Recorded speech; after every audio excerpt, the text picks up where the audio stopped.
learners, welcome to the Academy of Commerce and Management. This is the second class from the unit Business Statistics and Research Methods. In today's class, we are going to study the topic, Measures of Central Tendency.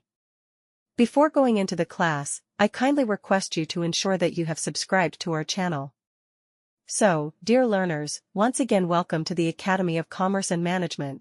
First of all, let us discuss the meaning and definition of the concept measures of central tendency. A set of data can be better described by finding a single value that represents the entire data. Such a value is called measure of central tendency. Measure of central tendency is the middle point of a distribution and is also known as the measure of location. According to Professor Bowley, measures of central tendency are statistical constants, which enables us to comprehend in a single effort the significance of the whole. Next, we can examine the functions of measures of central tendency.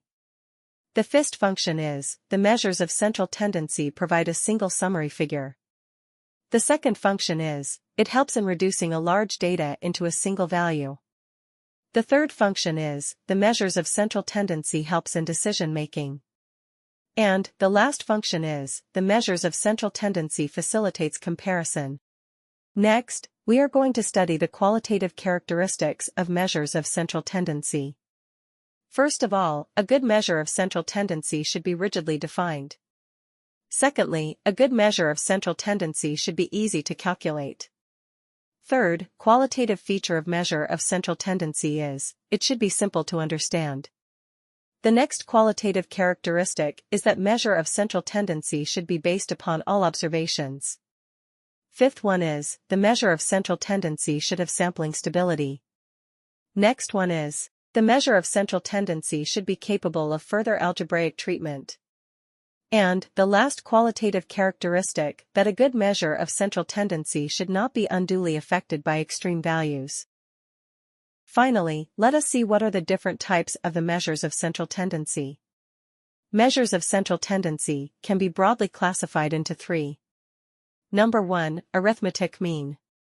Number 2, median, and Number 3, mode. We will discuss each of these types in the upcoming classes. So, that's all about today's class.